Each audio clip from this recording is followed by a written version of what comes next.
నిత్య పూజలివివు నేరిచినను ప్రత్యక్షమైనట్టి పరమాత్మునికి నిత్య పూజలివివు.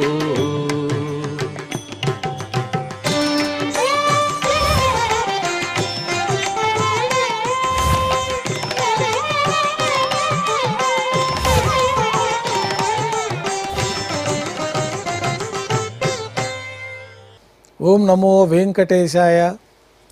ఈరోజు శుక్రవారము, శ్రీ క్రోధినామ సంవత్సరము, ఉత్తరాయణము, శిశిర ఋతువు, మాఘమాసము, కృష్ణపక్షము, అష్టమి తిథి, అనురాధ నక్షత్రము, ఫిబ్రవరి 21, 2025.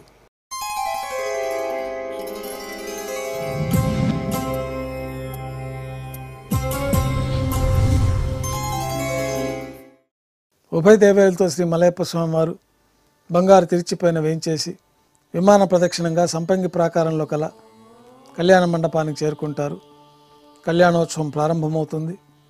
పుణ్యాహవాచనము, అంకురార్పణ, రక్షాబంధనము, అగ్నిప్రతిష్ఠ, స్వామివారికి అమ్మవార్లకి కళ్యాణోత్సవం సందర్భంగా నూతన పట్టు వస్త్రాల సమర్పణ, మహాసంకల్ప పఠనం, మాంగళ్యాల ఆరాధన, మాంగళ్యాల పూజ నిర్వహించిన తర్వాత శ్రీవారి తరఫున అమ్మవార్లకి మాంగళ్యాల సమర్పణ, శ్రీవారికి అమ్మవార్లకి కర్పూర నీరాజనము, విశేషమైన హోమాలతో పూర్ణాహుతి పూర్తయిన తర్వాత మాలా పరివర్తనం అనే కార్యక్రమాన్ని నిర్వహించి ఉభయ దేవేరులను శ్రీవారి చెంతకు చేర్చి ఈ సందర్భంగా అక్షతారోపణం అనే వైదిక కార్యక్రమాన్ని నిర్వహించిన తర్వాత కర్పూర నీరాజనము, నైవేద్యము, తిరిగి కర్పూర నీరాజనంతో కళ్యాణోత్సవం పూర్తవుతుంది.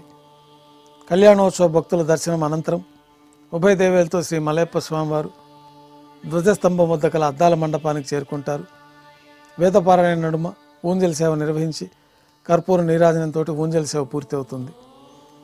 ఉభయ దేవేలతో శ్రీ మలయప్ప స్వామివారు మేళతాళాలతో ఊరేగింపుగా ఆలయం వెలుపల కల వైభవోత్సవ మండపానికి చేరుకుంటారు.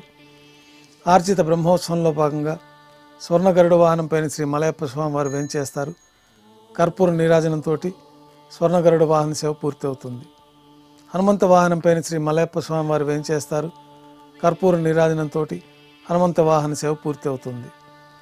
పెద్ద శేష వాహనంపైన శ్రీ మలయప్ప స్వామివారు వేంచేస్తారు. కర్పూర నీరాజనంతో పెద్ద శేష వాహన సేవ పూర్తి అవుతుంది.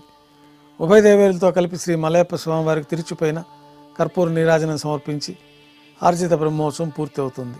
సాయం సంధ్య వేళలో 1000 దీపాలతో అలంకరించబడిన సహస్ర దీపాలంకరణ సేవ మండపానికి ఉభయ దేవేలతో శ్రీ మలయప్ప స్వామివారు చేరుకుంటారు. వేదం, గానం, నాదం నడుమ సహస్ర దీపాలంకరణ సేవ నిర్వహించి నక్షత్ర నీరాజనము, కర్పూర నీరాజన సమర్పణతోటి సహస్ర దీపాలంకరణ సేవ పూర్తి అవుతుంది. బంగారు తిరిచిపోయిన 4 తిరువీధుల ఉత్సవం జరుపుకొని శ్రీవారి ఆలయంలో వేంచేస్తారు. నైవేద్యం పూర్తయిన తర్వాత గర్భాలయంలో వేంచేస్తారు. వెంటనే రాత్రి తోమాల సేవ ప్రారంభమవుతుంది. ఉదయం సమర్పించిన పుష్పమాలికలు సల్లింపు చేసుకొని గర్భాలయాన్ని శుద్ధి చేసుకొని పంచపాత్రలో శుద్ధ జలాన్ని నింపుకొని మూలమూర్తికి, ఉత్సవమూర్తులకి శ్రీ వైకానస భగవత్ శాస్త్రోక్తమైన విధానాలతోటి ఉపచారాలు సమర్పించి కొత్త పుష్పమాలికలతో మూలమూర్తికి, ఉత్సవమూర్తులకు అలంకరణ జరిపి చతుర్వేద మంత్రాలతో మంత్రపుష్పాన్ని సమర్పించిన తర్వాత నక్షత్ర నీరాజనము, కర్పూర నీరాజనంతో రాత్రి తోమాల సేవ పూర్తి అవుతుంది. తులసీదళములతో అష్టోత్తర శతనామావళితో అర్చన జరుగుతుంది. రాత్రి నైవేద్యంలో భాగంగా అన్నప్రసాదాలు, పన్యారాలు, దోశ, ఘంటానాదం మధ్య నైవేద్యంగా సమర్పించి తిరువీస నైవేద్యం పూర్తి అయిన తర్వాత భక్తులని సర్వదర్శనానికి అనుమతిస్తారు.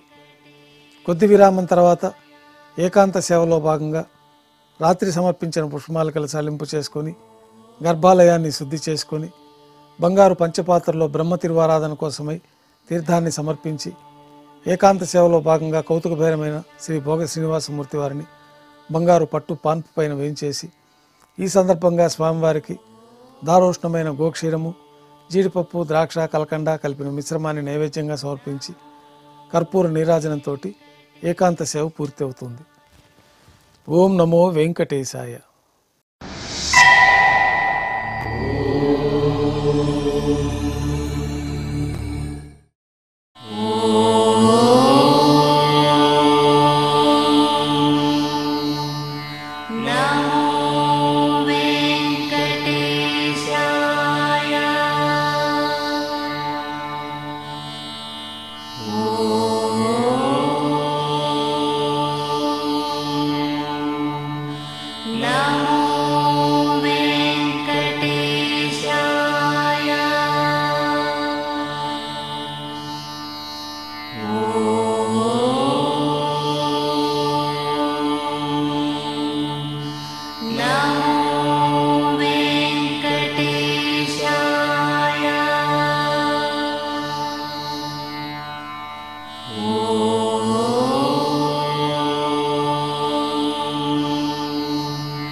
ఓ